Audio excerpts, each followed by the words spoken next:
Welcome to the Get Published podcast, sponsored by Brodie Consulting Group. To get more information about our coaching, publishing, executive ghostwriting, and podcast production services, go to getpublishedpodcast.com.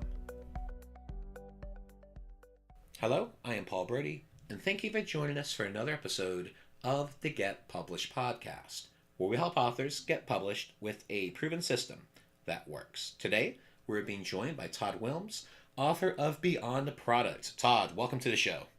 Hey, Paul. Thanks for having me. Excited to be here. Are you ready to get started? Oh, heck yeah. Let's do this. All right. Question number one. What is the one piece of advice that you would give to a first-time author who is currently writing their book? Oh, yeah. That's a good one, right? And because I just finished my first book, I know what this feels like, and I can empathize and relate to this.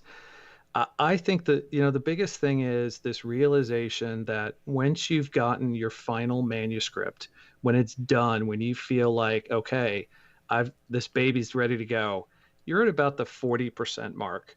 And I think that's the big aha moment for most, authors, first-time authors, or people that are starting to think about this. They think more of like, well, it's at the 90% mark and I'm kind of wrapped up. You're not even halfway there, because once you finally get this final manuscript, then you start going into the finishing touches, you start going into launch, and then you're spending months and months and months afterwards of trying to get this thing out in the hands of people that really matter, really care, and are eager and excited to read your book. It's one thing to go and write it. It's another thing to get people to read it. And even the best book, if it doesn't have good marketing, isn't going to connect with folks. And so, the way we've tried to explain this to people, especially with our book, but certainly with, with the podcast and the other work that we do, is if you build it, they won't come. I mean, that's not how it works anymore. There's so much stuff out there. Unless you're actively pushing your book and getting it into the hands of people that are going to read it, it's great that you wrote it, and it's fantastic that you can do this, and you had a personal accomplishment, and that's got to feel great, and there's nothing wrong with that.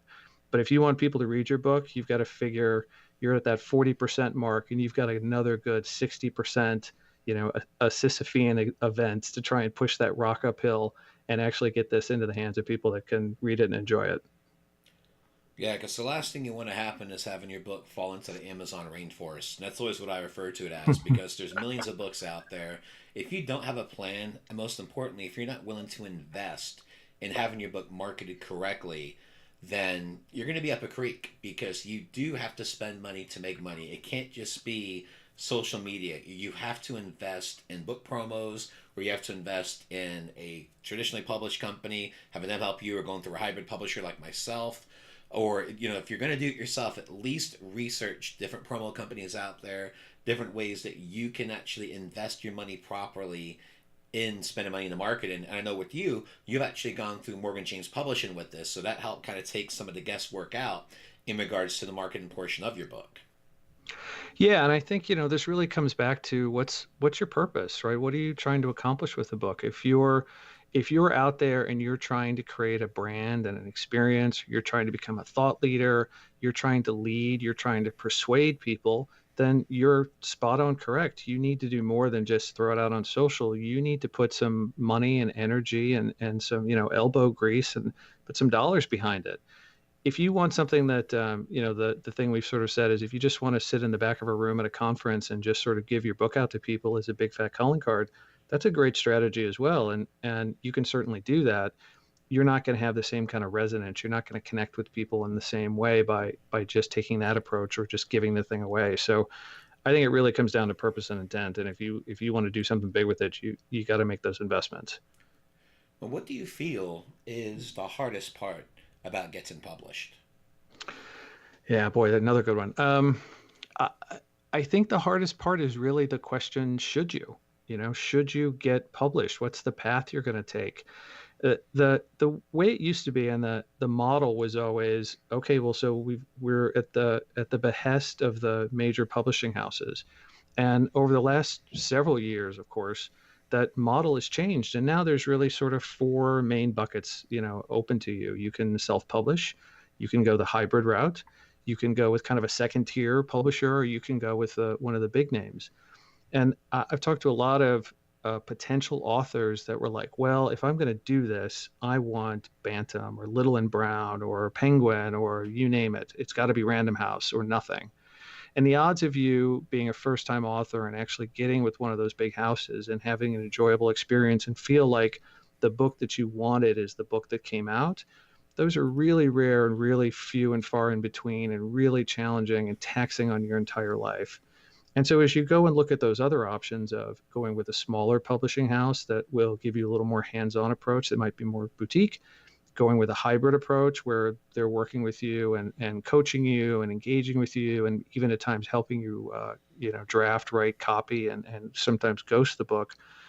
And then, going all the way to a self-published route, and the tools and the technologies out there have made it so easy that you can use a whole host of solutions of people doing the book covers, doing graphic design, doing all of that, and you can do the lifting on your own. There's pros and cons to all of those, but I think one of the biggest things is sitting down and really understanding what each of those models look like and which is the best one for you at your circumstance, what your life circumstance is, and how much time, effort, and energy you want to put into it. So I think, really it's that first question of what's the best path for me? And I think most people get stuck there and they either say, well, I want to go big or go home.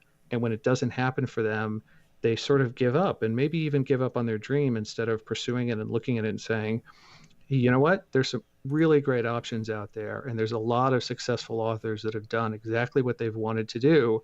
And they've gone the self-published route. And there's others that have been highly touted as, great authors on major brands, and they've gone self-published afterwards because they felt like it gave them more exposure and experience that they were looking for. So there's no wrong answer. It's just what's the best one for you, and starting to ask that question first.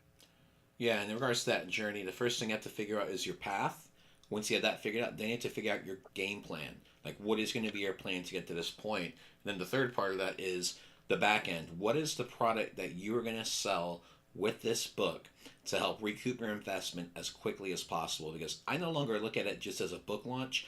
I view every single book, whether it's my own books, whether it's my clients' books, as a product launch. Because you should always be wrapping around Yeah. some sort of product. And I've had 3 publishing books out there. The first publishing book was about the one-on-one coaching.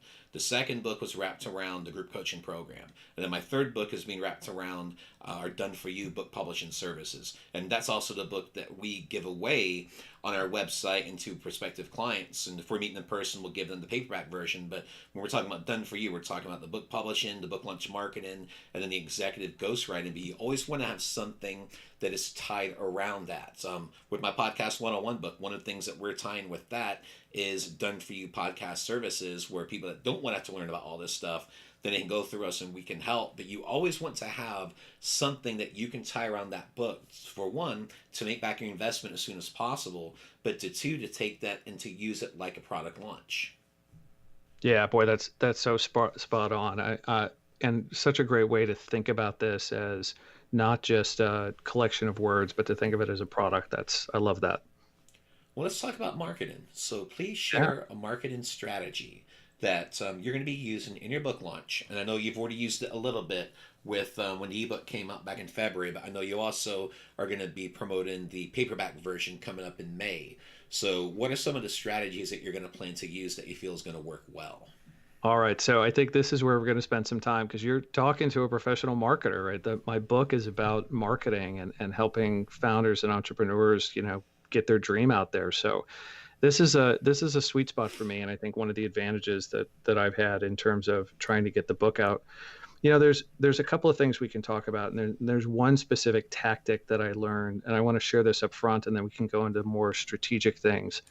But the one thing that was the real game changer for me, especially with getting the book out in ebook and having this very successful launch back in February, and I think one of the things that really led to us being, and I'm proud to say, we were the number one new business book on Amazon when we launched in back in February.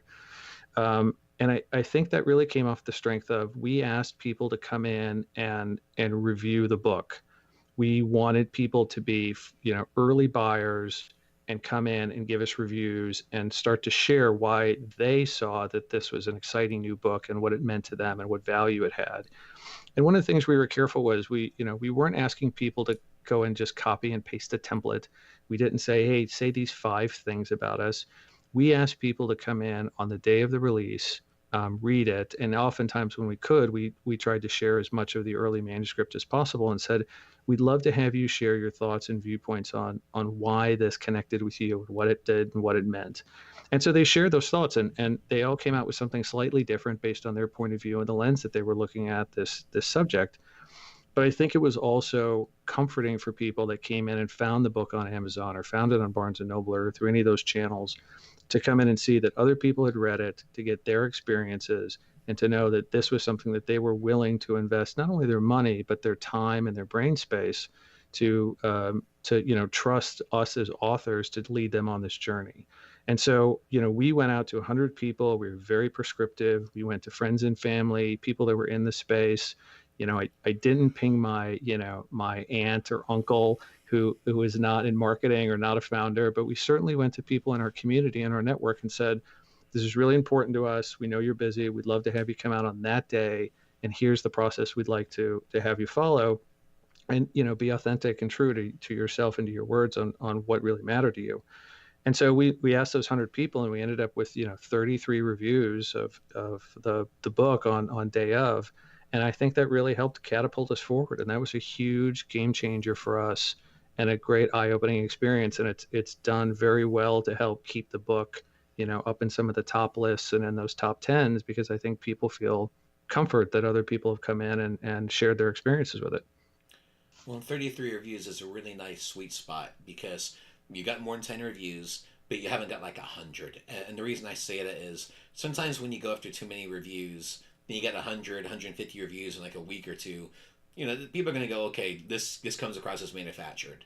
But Yeah. when you have 20 to 30 reviews, and that's typically my target mark. So anytime that I've got a new book coming out, I mean, as I mentioned earlier, we finally got Podcast 101, book number 14, uploaded to Amazon earlier today. So tonight, me and my team are going to be reaching out to our reviewers and going, hey, we sent this over to you a month ago. We'd love to have you, leave some feedback. One of the tactics that we've done is also, and we've done this the last 4 books, is that we've also added a summary chapter. So that way, if they haven't had enough time to read the whole thing, we're like, hey, check out the summary chapter. It's going to cover some of the main points. I know you're busy. It would literally take 2 minutes of your time.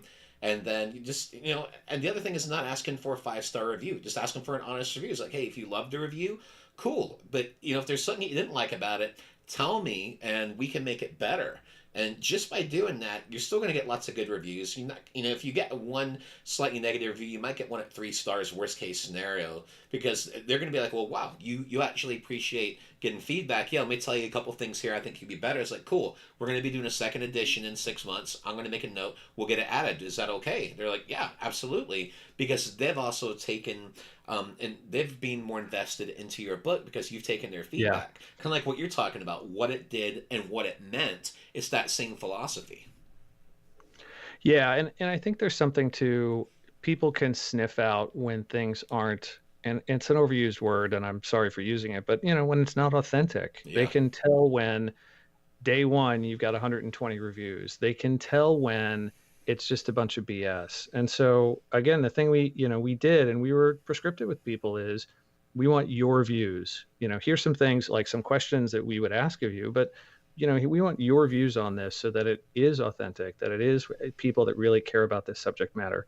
And so again, I think that was the thing that made all the difference. And the other piece too was, even though we knew we wanted that 20, 25 to 30, and we were fortunate to get 33, we went out and asked 100 people and invested the time, and we did the follow-ups, and we reminded them, and hey, the clock's ticking, it's going to happen today, ... And so we overstepped in terms of what we were trying to do, because we knew, hey, we can't go to 50 and expect 30, or we can't go to 30 and expect 20. You've really got to go in and find those numbers and realize that people are busy. Well, and targeting too. So the fact that you got 33 reviews out of 100 is incredible. My very first book, I reached out to 100 people. I got 12 reviews. And that kind of stung a little bit. I'm going, wow. But that's Yeah. actually more the realistic number. When you're reaching out to people now, do we get more of those reviews as we progressed? Absolutely. But you have to realize is that these reviewers, You're not the only thing going on in their lives. They've got lives, they've got families, they have careers. So yeah, they're going to Right. want to support you, yes, but are they going to necessarily have the time to do it right then? Probably not. So another thing I'll mention to advanced reviewers is like, hey, you don't need to do a War and Peace review on here and just leave this massive 20 paragraph review. Give us a couple sentences, but the main thing is, how did this book help? What was the value that you feel that this will help other people with? And so just keeping it short and sweet, what we found in the second and the third book launches that we did, it was so much easier. Plus, we were targeting less people. We were targeting the people that support us on that first launch for the second and the third and the fourth. And it really helped make things easier because, I mean, when you're reaching out to 100 people, that's a lot of work. Oh, it is, yeah. And I'll just chalk it up to I'm a warm, gregarious person. I think that's why so many I think that's why so many people responded to me. No, I think we just came in with this very, heartfelt plea, and again, we wanted to get people's point of view on that. And so I think people were excited to be a part of that process and to be part of that community. So I would say that was one of the biggest tactics that we had. If you don't mind, though, I'd like to pivot over a little bit and talk about the strategy, because I think, again, it's one of those we talked about at the beginning, thinking of this as being your 40% mark once you've hit final manuscript and this heavy lifting that has to happen. You certainly talked about it in terms of thinking of this as a product and a product launch. Um, I think one of the things that a lot of authors fall short on is not really thinking of this as an entire strategic marketing plan, not just a series of tactics and a couple of things like, okay, here's the 10 things my publisher, or here's a blog that I wrote or read about, 5 things to do when you publish your book. Really thinking about it as a strategy, soup to nuts. Who are you trying to target? What are you trying to accomplish with them? What do you want people to do with this? What are your expectations of revenue? What's the goal that you want? Is it fame? Is it fortune? Which one? Which way? How much? Who are you trying to get to read, and what do you want to have as an impact on your life? Asking all those questions up front, and then sitting down and coming up with, here's what my budget is, here's what I can spend on, here's the list of things that I think or I've been told that I can do. Now let me go in and figure out what's the timing and the planning for all of those. What am I doing each week? What am I doing each day? And I've gotten into a rhythm where, I wake up in the first half hour of my day, and it's quite literally getting the cup of coffee, turning on the computer, and before you even get to email, the first half hour of my day is on the book, is on book publishing or promoting. It's, what do I do? What am I reacting to? Is there a new comment out there? Is there a place that I can connect it in? Is there a way that I can pick up on something that's happening in news or in media where I can make that connection? Again, very authentic and very real, but try and connect the dots for people. And that first half hour every day is, day in and day out, is dedicated to actually executing against the promotion of this book.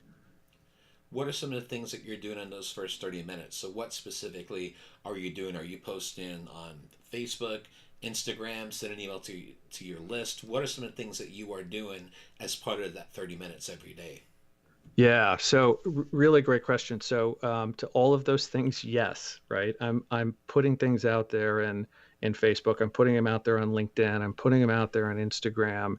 I am looking at news stories where they're talking about entrepreneurs, or they're talking about founders, or they're talking about the growth in the space, and finding ways that I can attach myself and comment on those. I'm looking at creating and doing, paid ads. I'm taking snippets of the book and dropping those in as quotes, and even sometimes doing some, graphics or posters around those, creating infographics. The biggest thing has been really about this, not having a fear of failure, just trying stuff. And I've done a few things. I've created some really nice videos, and I did 5 of them, and 4 of them were okay. One of them did really well. I mean, one of them got 30,000 views, and it was just timing and place and message, and the stars aligned. But had I done one and stopped, I wouldn't have seen the joy of that 5th one. If I do 10 more, I might see that that's not working anymore and realize that that was my high watermark. That one video was the one thing that I did.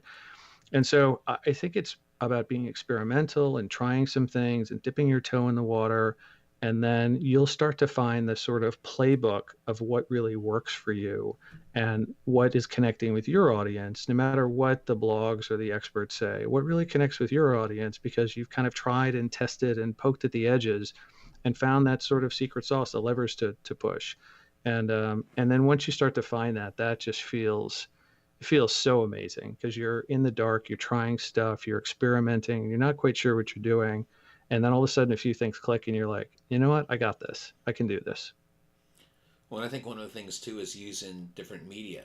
So Yeah. maybe one day you're having your teammate or who you're working with, or if you're doing it yourself, you post in maybe because you also have a podcast. So maybe you're posting about an episode, or the next day you're posting maybe a question that you're asking of what is one of your biggest challenges, or what do you like to see in the book cover, and then just really is trying to get information out, but also then sharing other info. So maybe you're repurposing a podcast interview or repurposing a sales training, putting that into a blog and sharing that. So you can utilize all different forms as you go with that. So you're trying out different things. As you mentioned about infographics, maybe you're sharing a quote, or maybe you're doing infographics to promote the specific podcast episode with the author's picture and the hook and everything. There's a lot of different things that you can utilize, and you just have to kind of see what sticks and then just be consistent with that. And the fact that you're spending 30 minutes every single day, that is just a great example of doing it consistently and over time.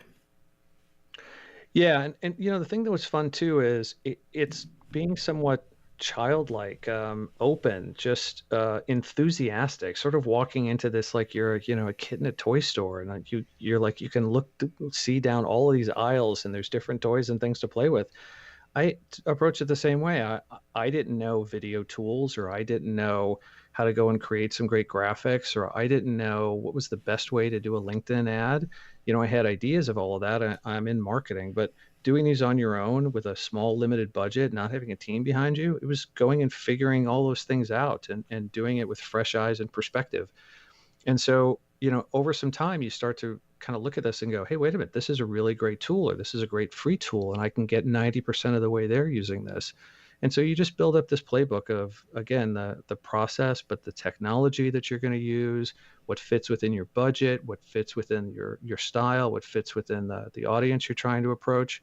And it's a lot of fun to just come in and play with that. And if you don't think of this as, oh, well, Monday is my promotion day, and you just spread it out over time, I found, at least for me, my enthusiasm stays really high, and I'm able to just experiment with things. And one day it'll be a video day, and the next day will be, pushing out quotes, and the next day will be commenting on blog posts, or on different LinkedIn posts. So it just spreads it out and makes it fresh and interesting and exciting.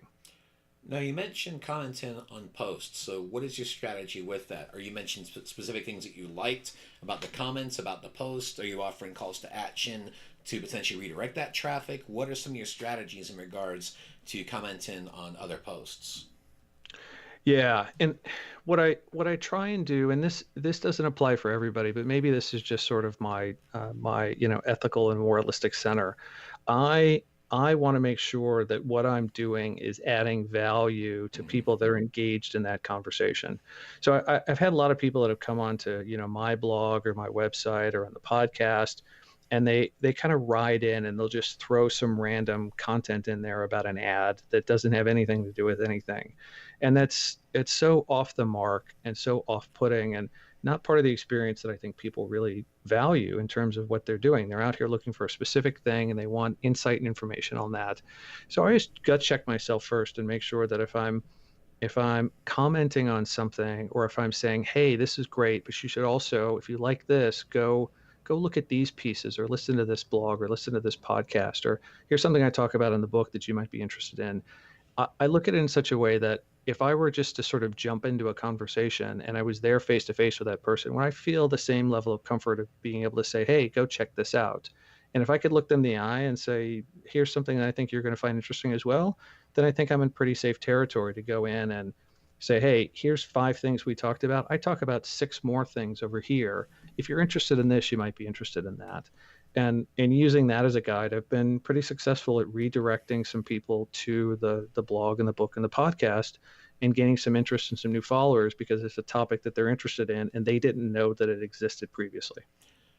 And what type of posts are you targeting? So are you seeing something you like on LinkedIn or something on Facebook and then commenting on it? What is your strategy to find these posts that you want to comment on? Because clearly you're commenting on those type of posts that are generating a lot of likes, a lot of comments, a lot of interest, a lot of views. So what's your strategy behind that? Yeah, I looked at it a couple different ways. I found a few influencers in the space, people that I think are talking about this and in ways that I enjoy and I enjoy them. And so I follow those people. And I have a list that I keep tabs on that sort of, half hour first thing in the morning. I also looked at other major media and publications that are writing on this and started to follow authors or even just tags and terms that they were using. So, again, I'm talking to founders on a regular basis. I look at places like Entrepreneur Magazine and see what they're doing, or I look at some of the other great trade publications and start to connect with them. And then, in terms of LinkedIn, Facebook, et cetera, I also know because of the way my feeds work that I'm getting some of that content up front. And so they tend to be naturally and more natively, in my news feeds. And so it's a little bit easier. Um, and I think just coming up with that, who are the big influencers? What's the major media? And then what are the tags or terms that I'm looking for? Just being kind of prescriptive and simple across all three of those. I think I've got a pretty good grasp on the conversations that are happening on, any given day or any given week out there. Excellent. Well, as I mentioned, we were definitely going to take a deep dive into marketing, and I've got half a page of notes here, so I think we've done a pretty good deep dive on it. Good. Well, let's take this a little different direction. And this, of course, is the hardest question. And that is, what is your favorite book? And what was the number one thing that you learned from it? Yeah. So, and this is one of those easy question, but hard question because it's the favorite book, right? Not your 10 favorite or your top tens or Mm-hmm. and I gave this one some thought. It's interesting because it's a book that I keep going back to over and over and over again. It's my rainy day book. I can't find anything to read or anything that's capturing my interest, so I'll go read this again. And it's Catch 22. And I've read Catch 22. I can't even tell you how many times. I discovered it as a kid. It's my go-to book. I've got some other great ones, and if we, expanded this list, I could go to 15 or 20. But the reason I love it so much is, yes, it's so well written and it's so witty and it has such a great message. But it's this idea of the power of absurdity. I love that you can take something absurd, something ridiculous, and deliver a really powerful message. And if you use humor in the right way, of not just to laugh or make people laugh, but you use it to let people's guard down, to open themselves up to letting you in, to having a conversation with them, and it comes across in a way that again allows you to sort of sneak a message in at times. The power of things like absurdity. It's just why Hitchhiker's Guide to the Galaxy is so quoted, amongst all of us nerds and geeks, is because it takes this really absurd context and delivers these really thoughtful, interesting messages, and it weaves it in while you're not even thinking about it. So I know that's not very business-y, but I love this idea that you can use language in new and unique ways to connect in and connect with people that surprise them, and they sort of don't see it coming. You come in and out of left field, and they're like, "Wait a minute! I just learned something really interesting here, and I wasn't expecting that." So Catch 22, hands down, that's my go-to jam. And for a final question, what is your favorite quote and why? Yeah, I've got this one. In fact, when I go out and speak at presentations, this is always woven in because I think it's such a powerful message. And it's this quote: "If you want to build a ship, don't drum up men to gather wood, divide the work, and give orders. Instead, teach them to yearn for the vast and endless sea."